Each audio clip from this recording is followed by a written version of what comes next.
न्यायालयीन लढाया, पक्षांतर्गत बंडखोरी आणि महाराष्ट्राच्या राजकारणातील बदलती समीकरणं या पार्श्वभूमीवर राष्ट्रवादी काँग्रेस पक्षाचे राष्ट्रीय अध्यक्ष शरद पवार यांच्या राजकीय भूमिकेकडे संपूर्ण देशाचं लक्ष लागले। काही काळापूर्वी राजकीय वर्तुळात शरद पवार हे एनडीएत सामील होणार किंवा भाजपसोबत छुपी हातमिळवणी करणार अशा स्वरूपाच्या जोरदार चर्चा रंगल्या होत्या। मात्र शरद पवार यांनी या सर्व चर्चा अत्यंत स्पष्ट शब्दात फेटाळून लावल्यात। महाविकास आघाडीसोबत आपण पूर्ण ताकदीने उभा आहोत आणि भाजप विरोधी लढाईत कोणतीही तडजोड करणार नाही अशी ठाम भूमिका त्यांनी घेतली आहे। एनडीएची चर्चा फेटाळल्यानंतर आता शरद पवारांचा नेमका राजकीय प्लॅन काय आहे, ते महाराष्ट्रात कोणती नवी रणनीती आखत आहेत आणि यामुळे महाराष्ट्राचे राजकारण कसे बुचकळ्यात पडलेत पाहूयात या व्हिडिओतून। नमस्कार, मी स्नेहल चौधरी, आपण पाहत आहात एलएस मराठी। महाराष्ट्राच्या राजकारणात शरद पवार हे असं नाव आहे ज्यांच्या एका चालीमुळे संपूर्ण राजकीय पट पालटून जातो। वयाची 83 पार केल्यानंतरही त्यांची राजकीय सक्रियता आणि अचूक टायमिंग विरोधकांना थक्क करणार आहे। गेल्या काही महिन्यात अजित पवार यांच्या बंडानंतर राष्ट्रवादी काँग्रेसमध्ये मोठी फूट पडली। पक्षाचं नाव आणि चिन्ह हातातून गेल्यानंतरही शरद पवार यांनी खचून न जाता तुतारी वाजवणारा माणूस हे नवीन चिन्ह घेऊन लोकसभेच्या निवडणुकीत अभूतपूर्व यश मिळवून दाखवलं। या यशानंतर शरद पवारांची राजकीय ताकद पुन्हा एकदा अधोरेखित झाली। मात्र लोकसभा निवडणुकीच्या निकालानंतर लगेचच राजकीय वर्तुळात अशा वावड्या उठू लागल्या की शरद पवार हे एनडीएच्या आघाडीत समाविष्ट होऊ शकतात किंवा केंद्रात नरेंद्र मोदी सरकारला काही मुद्द्यांवर पाठिंबा देऊ शकतात।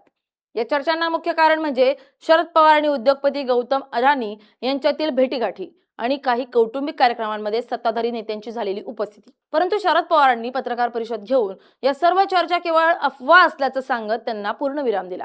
त्यांनी स्पष्ट केलं की त्यांचा विचार भाजपच्या विचारसरणीशी कधीही जुळू शकत नाही, त्यामुळे एनडीए सोबत जाण्याचा प्रश्नच उद्भवत नाही।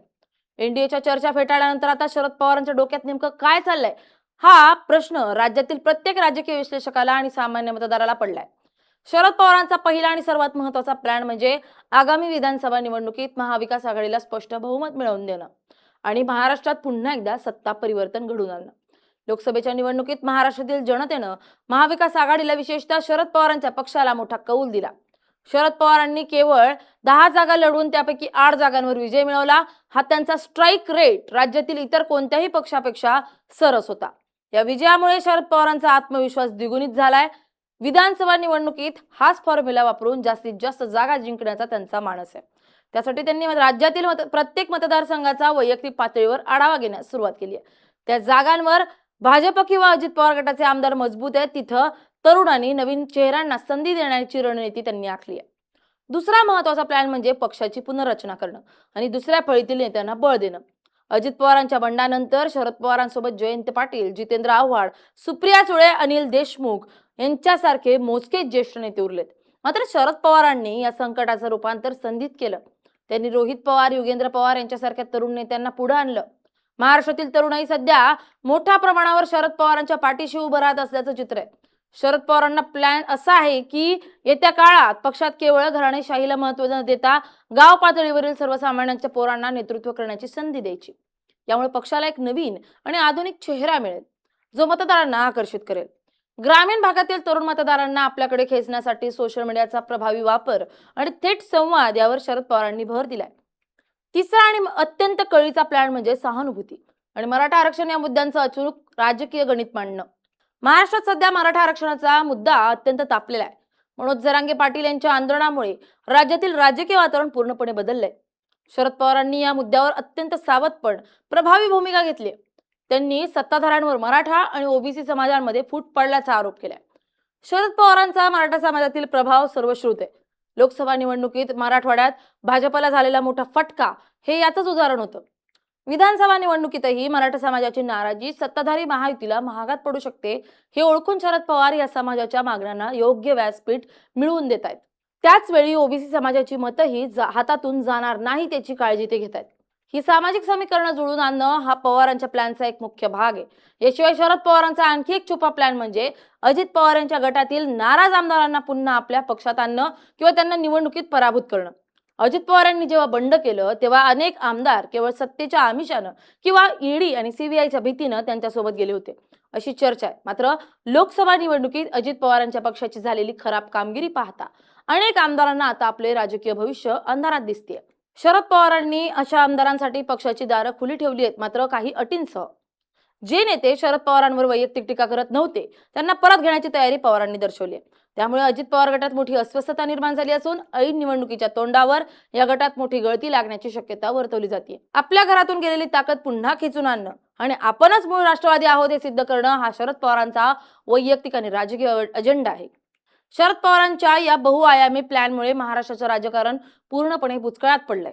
सत्ताधारी महायुती पवारांच्या हात चालींचा अंदाज लावण्यात अपयशी ठरते. महायुतीला असं वाटत होतं की लोकसभेनंतर शरद पवार मवाळ होतील किंवा वयाचा विचार करता ते थोडे बाजूला होतील. मात्र शरद पवार हे अधिकच आक्रमक झालेत. ते दररोज राज्यातील विविध जिल्ह्यांचे दौरे करतात, शेतकऱ्यांच्या बांधावर जात आहेत आणि स्थानिक प्रश्नांवरून सरकारला धारेवर धरतायत. त्यांच्या या झंझावाती दौऱ्यांमुळे सत्ताधाऱ्यांना आपल्या रणनीतीत वारंवार बदल करावे लागतात. महायुतीसमोर सर्वात मोठं आव्हान हे आहे की शरद पवारांवर नेमकी काय टीका करावी. कारण त्यांच्यावर जितकी टीका होते तितकी जनतेमध्ये त्यांच्याबद्दलची सहानुभूती वाढत जाते, हा इतिहास आहे. दुसरीकडे महाविकास आघाडीच्या अंतर्गतही शरद पवारांच्या या प्लॅनमुळे एक वेगळ्या प्रकारची अस्वस्थता आणि स्पर्धा पाहायला मिळते. शिवसेना आणि काँग्रेस हे मवियाचे इतर दोन प्रमुख घटक पक्ष आहेत.